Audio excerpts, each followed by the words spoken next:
नमस्कार, India news Madhya Pradesh Chhattisgarh में स्वागत है आपका। मैं हूं आपके साथ हैदर जैदी। अपनी इस खास पेशकश में आज हम आपको एक बहुत ही गंभीर विषय पर चर्चा करने जा रहे हैं। स्मार्टफोन हम सब की जिंदगी का एक अहम हिस्सा बन गया है।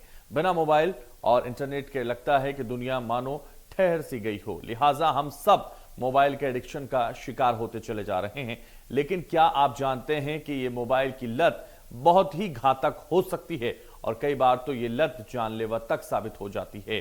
स्मार्टफोन की लत को दरअसल नेमोफोबिया कहा जाता है। नेमोफोबिया के शिकार व्यक्ति फोन से दूर रहते ही बेचैन हो जाता है। वो बार बार फोन चेक करता रहता है। दुनिया भर में हुए एक सर्वे के अनुसार 84% उपभोक्ताओं ने स्वीकार किया कि वो बिना फोन के थोड़ी देर भी नहीं रह सकते। कई बार पाया गया कि नेमोफोबिया से शिकार व्यक्ति हिंसात्मक हो जाता है। ताजा मामला मध्य प्रदेश के इंदौर का है। वो भी एक नहीं दो। एक परिवार में पिता ने अपनी बेटी को मोबाइल फोन चलाने के लिए मना करते हुए उससे मोबाइल फोन छीन लिया तो 19 वर्षीय बेटी ने फांसी लगाकर मौत को गले लगा लिया। वहीं दूसरा मामले में परिजनों ने डांट कर मोबाइल छीना तो 17 साल की लड़की ने भी फांसी लगा ली। हालांकि उसकी जान बची है, लेकिन हालत गंभीर बनी हुई है। 4-5 दिन पहले ही लखनऊ की एक घटना भी अपने आप आपने जरूर सुनी होगी, जहां पबजी ना खेलने देने पर नाबालिग बेटे ने अपनी मां को ही मौत के घाट उतार दिया। सवाल यह है कि लत जब इतनी घातक है तो इससे दूर कैसे रहा जाए, कैसे इससे छुटकारा मिले। तो आज इन्हीं सवालों के तमाम जवाब तलाशने की कोशिश हम करेंगे। हमारे साथ मेहमानों का खास पैनल भी जुड़ेगा और इस पर हम चर्चा करेंगे और समझने की कोशिश करेंगे आखिर मोबाइल की इस लत से कैसे दूर होकर हम अपने आप को बचा सकते हैं या अपने बच्चों को बचा सकते हैं। ये बालिका सहारा परवीन उर्फ नवीला है। पिता का नाम मोहम्मद रिजवान है। ये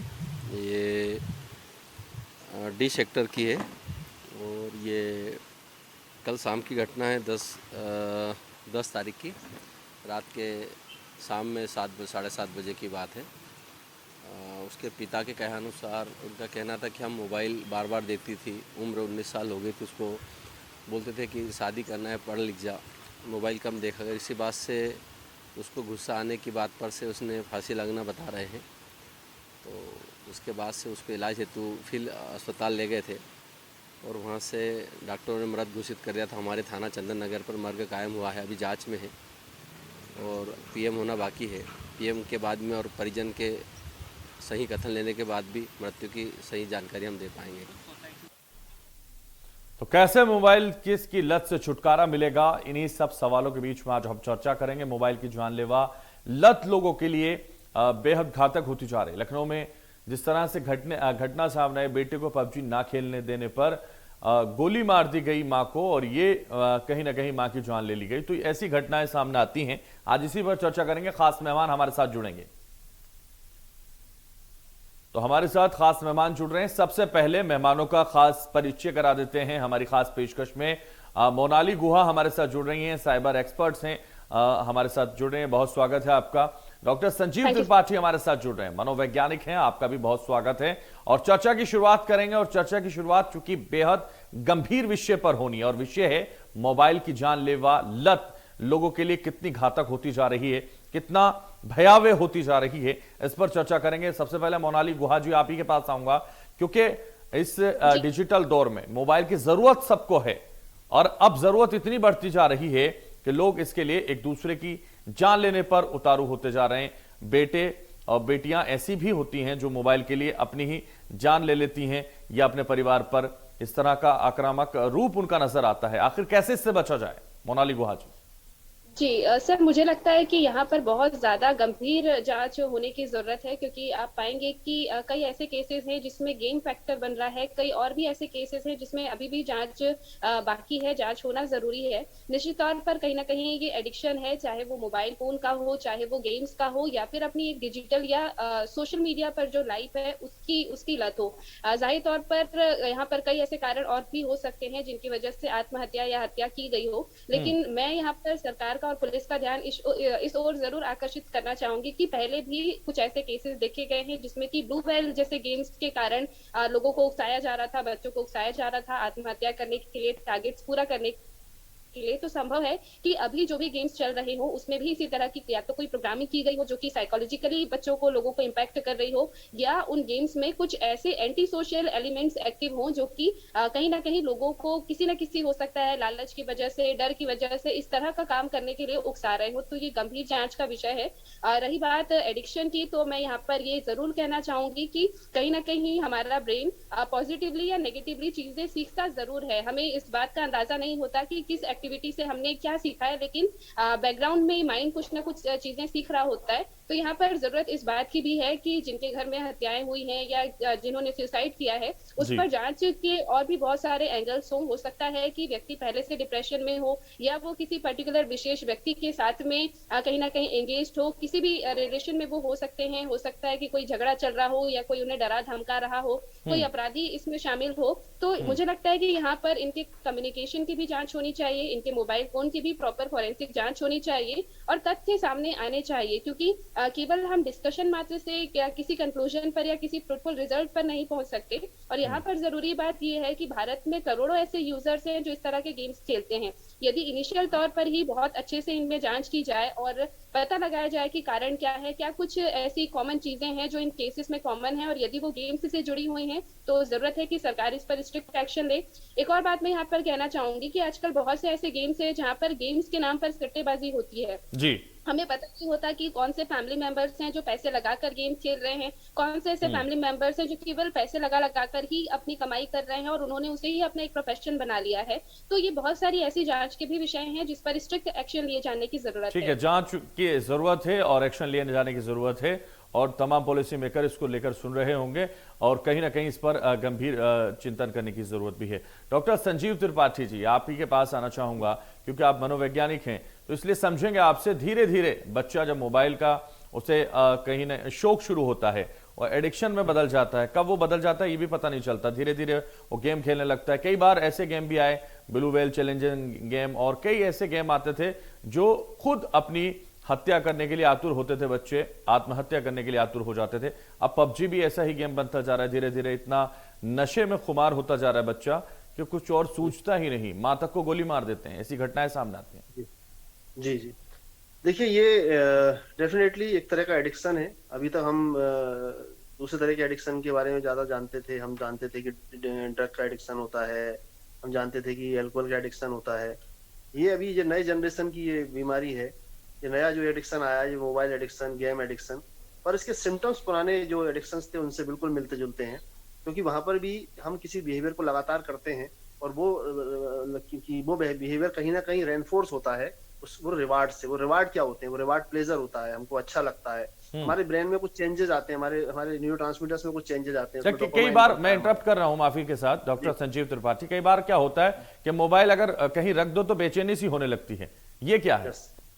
ये वही है, जैसे आपको जब कोई शराब नहीं देगा और अगर आप एडिक्शन में हैं तो आपको जो बेचैनी होगी ये उसी तरह की बेचैनी है। ये एक तरह के फिजिकल चेंजेस हैं, साइकोलॉजिकल चेंजेस हैं, ये विड्रॉल सिम्टम्स हैं। आप जब किसी चीज से उसको अलग करते हैं तो उसमें विड्रॉल डेवलप हो जाते हैं। अब शराब तो आदमी कई बार हफ्ते में 2 बार पीता है तो उसको आदत हफ्ते में 2 बार की होती है, तो उसको उसी टाइम याद आएगी। शाम को पीता तो शाम को याद आएगी। बच्चा तो दिन दिन भर गेम खेल रहा है, तो आप सोचिए कि अगर वो दिन भर गेम खेलेगा तो उसको दिन भर उस चीज की आदत है। अब जब उससे आप हटा लेंगे तो वो उसको अंदर वही चेंजेस आएंगे, वही केमिकल चेंजेस आएंगे, ब्रेन में चेंजेस आएंगे, उसके बिहेवियर में चेंजेस आएंगे जो किसी भी एडिक्शन वाले में आते हैं। तो यहाँ पर हमको इसको एक बीमारी की तरह लेना है। ये किसी भी तरह का एडिक्शन है, ये भी एक तरह की मानसिक बीमारी है। हमको इस मानसिक बीमारी का जो तरीका होता है इलाज का, हमको उस तरीके पे जाना है। तो सबसे पहले तो हमको इसको प्रिवेंट करना है, हमको कोशिश करना है कि ये चीजें फैले ना, ये बीमारी फैले ना। ये एक महामारी की तरह होती जा रही है क्योंकि हर व्यक्ति इससे प्रभावित है, बच्चा हो बड़ा हो सभी इससे प्रभावित हो रहे हैं, पूरा समाज प्रभावित हो रहा है। तो इस महामारी को भी हमको उसी तरह से रोकने की जरूरत है जैसे हम किसी महामारी के लिए एकजुट होते हैं। तो यहाँ पर एक कानून लाने की जरूरत है, हमको हर चीजों को एक रिस्ट्रिक्टेड करने की जरूरत है कि बच्चों को कितनी समय बाद हमको मोबाइल देना चाहिए। हम बहुत छोटे छोटे बच्चों को हमने मोबाइल दे दिए, ये बिल्कुल भी सही नहीं है, बहुत ही खतरनाक हो सकते हैं बच्चों के लिए, और वही परिणाम हमको देखने को मिल रहा है। तो बच्चा एडिक्शन में जा रहा है तो एडिक्शन में जाने से हमको पहली बात तो उसको दूर रखना है। मतलब आप अगर आपके रास्ते में शराब की दुकान है तो आप कब तक उससे बचे रहेंगे? कहीं ना कहीं आप बार बार उससे अट्रैक्ट होंगे और एक दिन आप उस दुकान में पहुंच जाएंगे। तो अगर मोबाइल आप उसको अप्रोच इतनी इजीली उसके पास रहेगी तो बार बार उसको अगर आप थोड़ी थोड़ी देर में मिलेगा तो कहीं ना कहीं वो उसके धीरे धीरे एडिक्टेड होता जाएगा। तो आपको बिल्कुल मना करना है, आपको बिल्कुल भी मोबाइल नहीं देना है। मतलब कुछ बच्चे कुछ बोलते हैं पेरेंट्स की भाई हम उसको आधे घंटे दें, 1 घंटे दें, वो आधे घंटा 1 घंटा कब पूरा दिन भर में बदल जाता है आपको पता भी नहीं चलता। क्योंकि बच्चा धीरे धीरे वो एग्रेसिव होकर उन चीजों को ज्यादा लेने की कोशिश करने लगता है, वो आपको ब्लैकमेल करने लगता है इमोशनली या किसी भी तरीके से। तो हम तो सबसे पहले तो उसको प्रिवेंट करें कि हम उसको बढ़ने ना दें।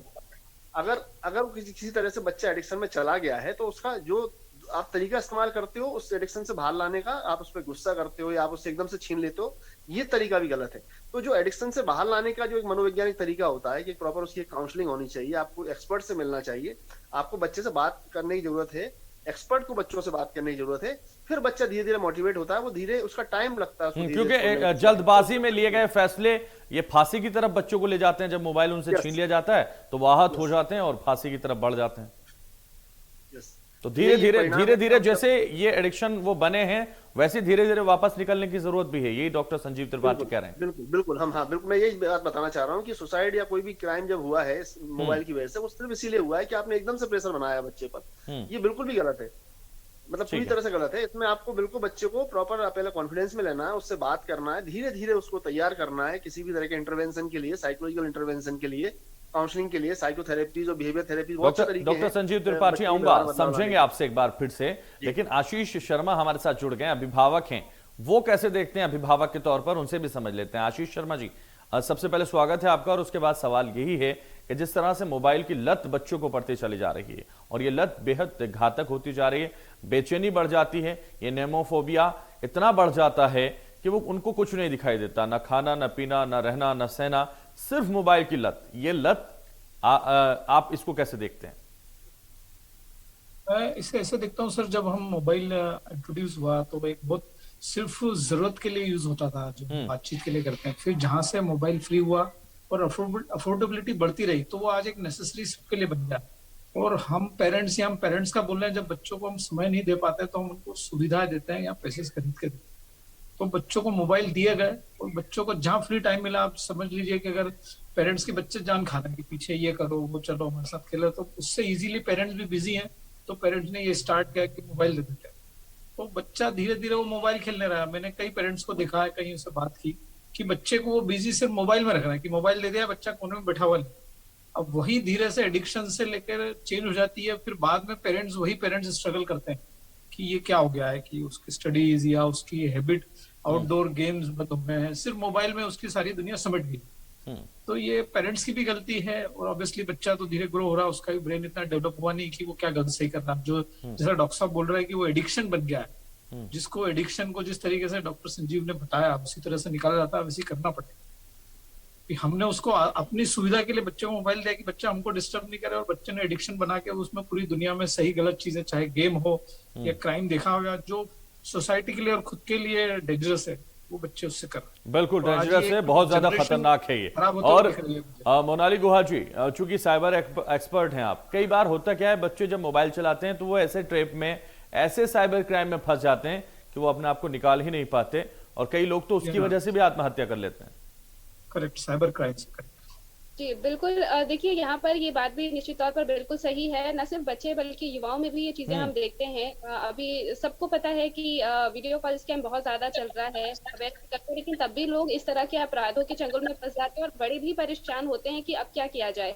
अब मुझे लगता है कि ये भी कुछ एक कारण हो सकता है जिससे कि कहीं ना कहीं बच्चे अपने पेरेंट्स से ये बातें शेयर नहीं कर पाते हों और प्रेशर में आके उन्हें लगता हो कि अब कोई समाधान नहीं है और इसलिए वो आत्महत्या कर रहे हों या समस्या को खत्म करने के लिए हत्या तक पहुंच रहे हो। तो ये भी बहुत जरूरी है कि हम अवेयर रहें। मुझे एक जो कमी अपने अध्ययन में नजर आती है, जो कि हमने देखा है, सोसाइटी को भी हम समय समय पर ऑब्जर्व करते हैं, हमने ये पाया कि ज्यादातर पेरेंट्स आजकल अपने बच्चों को प्रेशराइज करते हैं या सिर्फ केवल पढ़ाई करने के लिए या केवल अपने जॉब और करियर पर फोकस करने के लिए। तीसरी कोई और अल्टरनेटिव नजर नहीं आते। शायद ही कभी कोई ऐसे कोई हमने केसेस देखे हो जहाँ पे पेरेंट्स ने बहुत ही पोलाइटली अपने बच्चों को हैंडल किया हो, क्योंकि अगर पोलाइटली हैंडल किया जाएगा तो बच्चे भी इस बात को समझेंगे और एक प्रॉपर कम्युनिकेशन डेवलप होगा। लैक ऑफ अंडरस्टैंडिंग, जहाँ पर बातचीत की कमी होती है, वहीं पर आप पाएंगे कि इस तरह के एक्सट्रीम कदम बच्चे उठाते हैं। तो मुझे लगता है कि हर परिवार को इस बात की जरूरत है कि एटलीस्ट दिन का 1 घंटा वो जरूर निकालें, आसपास में अपने सदस्यों से वो इस बात पर डिस्कशन करें कि कहीं उन्हें कोई परेशानी तो नहीं है। स्पेशली महिलाओं के लिए मैं अपील करना चाहूंगी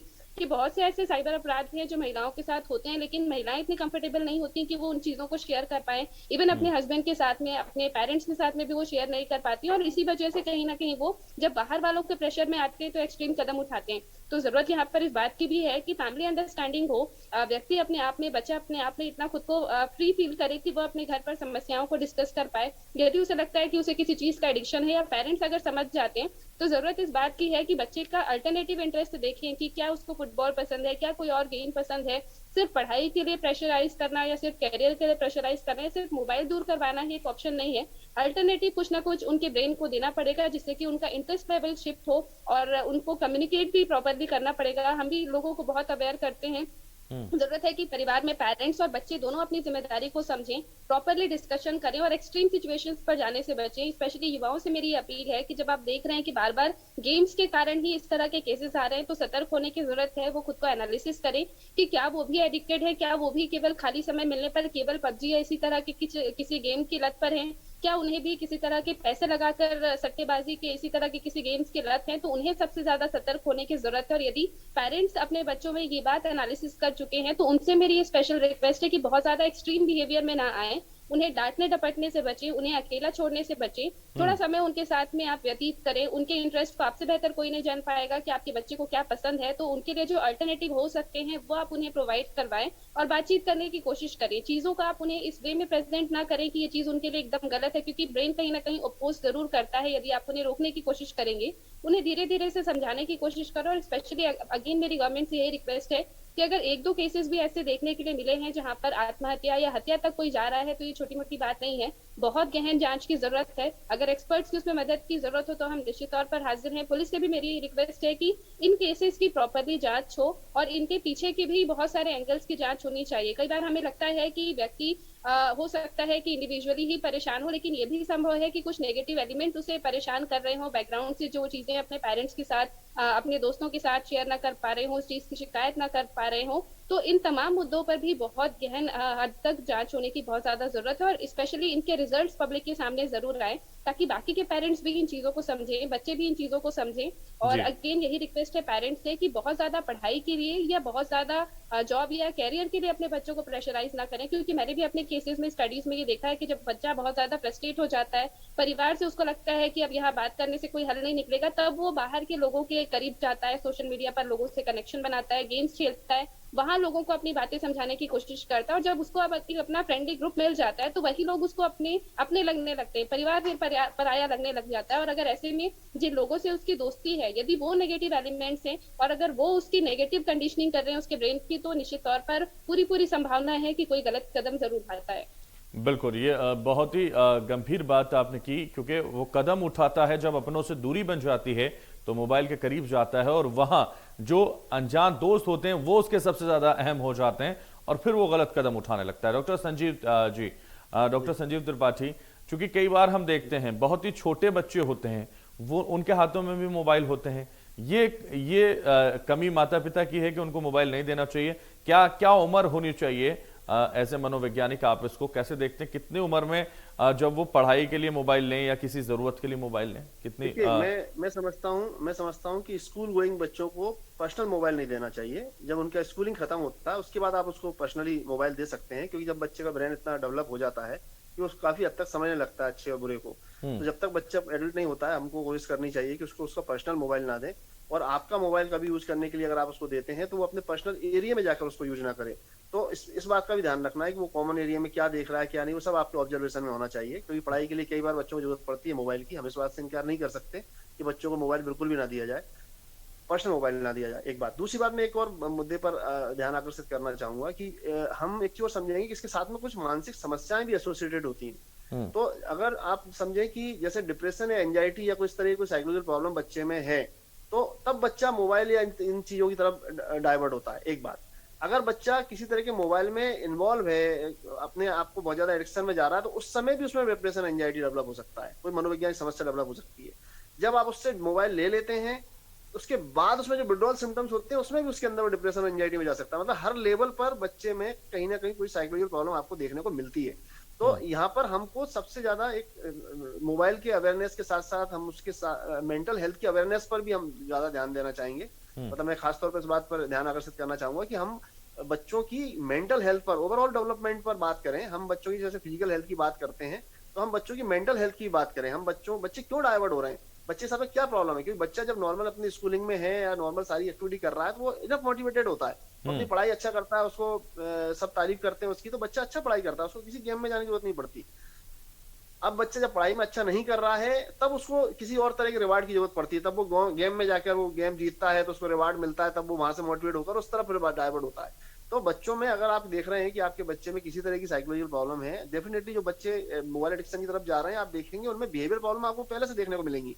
बच्चे बहुत एरोगेंट होंगे, एग्रेसिव होंगे। डॉक्टर संजीव जी, हाँ, एरोगेंट हो जाते हैं, कई सारी चीजें ऐसी होती हैं जो वाकई काबिल बर्दाश्त नहीं होती हैं। लेकिन जिस तरह से डॉक्टर मोनाली गुहा ने बताया हमें, साइबर एक्सपर्ट ने, कि कई बार ऐसा होता है कि परिवार ये समझ लेता है कि बच्चा अगर एडिक्शन की तरफ बढ़ा, गेम की तरफ बढ़ा, मोबाइल की तरफ बढ़ा, तो उसके बाद इसका वापस लौटना बिल्कुल मुश्किल है। ऐसे में क्या करें वो माता पिता जिन्हें पता ही नहीं था कि वो मोबाइल का दुरुपयोग करते करते इतना आगे बढ़ गया कि वापस होना बहुत मुश्किल हो गया, और उन्होंने ये मान लिया कि अब हार गए, अब वो वापस नहीं आएगा। तो ऐसे में उन माता पिताओं को क्या करना चाहिए?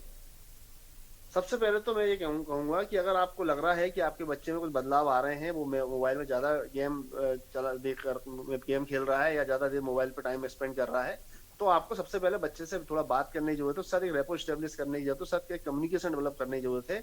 बच्चों को थोड़ा आपको टाइम देना पड़ेगा, बच्चों को दूसरी चीजों की तरफ डाइवर्ट करना पड़ेगा। अगर आपके इन प्रयासों से भी बच्चा उस लत से बाहर नहीं आ पा रहा है, तो फिर आपको एक्सपर्ट की मदद लेनी पड़ेगी। आप एक्सपर्ट के पास बच्चों को लेकर जाएं। बच्चा हो सकता है कि आपके लिए तैयार ना हो किसी एक्सपर्ट के पास, काउंसलर के पास जाने के लिए, तो आप किसी भी उससे ले आ सकते हैं। आप उसको करियर काउंसलिंग के नाम से ले आ सकते हैं, आप उसको पर्सनल डेवलपमेंट के नाम से ले आ सकते हैं। एक बार जब वो काउंसलर से, एक्सपर्ट से जब वो बातचीत शुरू होती है, तो वो बच्चे के साथ में एक रिलेशन डेवलप होता है। फिर वहां से जब बच्चे की काउंसलिंग और थेरेपीज के द्वारा, बिहेवियर थेरेपीज के द्वारा, उसमें पेरेंट्स की काउंसलिंग की जरूरत पड़ती है। उसके बाद बच्चे में धीरे धीरे बदलाव आने लगते हैं। कई बार वो एडिक्शन बहुत सीवियर लेवल का होता है, तो कई बार हमको मेडिसिन की भी जरूरत पड़ती है, तो हमको किसी साइकेट्रिस्ट की मदद की जरूरत पड़ती है। तो उसमें हो सकता है कि हमको उसका मेडिसिन भी शुरू करवाना पड़े। उसके बाद भी अगर हमको लग रहा है कि बच्चे में बहुत ज्यादा साइकोलॉजिकल प्रॉब्लम्स आ गई हैं, तो हमको वैसे ही जैसे हम किसी एडिक्शन सेंटर में जाके सर्विस उनकी लेते हैं, हो सकता है कि हमको वो सर्विस भी लेनी पड़े। तो हमको कहीं ना कहीं एक लेवल पर जाकर हमको हताश नहीं होना है। हर चीजों के रास्ते हैं, हर सॉल्यूशन है, लेकिन अगर आप बच्चे पे दबाव बनाएंगे और आप एग्रेसिव होंगे उसके साथ में, तो हमको ये गंभीर परिणाम देखने को मिलेंगे। तो बिल्कुल, तो इन गंभीर परिणामों से हमें बचना होगा, और उसके लिए जिस तरह से मोनाली गुहा ने बताया, जिस तरह से डॉक्टर संजीव त्रिपाठी ने बताया, उसको हमें फॉलो करना होगा, तभी हमारे बच्चे इससे बच पाएंगे। बहुत शुक्रिया डॉक्टर मोनाली हमारे साथ जुड़ी, हमारे साथ डॉक्टर संजीव त्रिपाठी हमारे साथ जुड़े, और आशीष शर्मा हमारे साथ जुड़े। आपका भी बहुत शुक्रिया इस चर्चा में जुड़ने के लिए। तो फिलहाल इस खास पेशकश में बस इतना ही, दीजिए मुझे इजाजत, और आप देखते रहिए इंडिया न्यूज मध्य प्रदेश छत्तीसगढ़।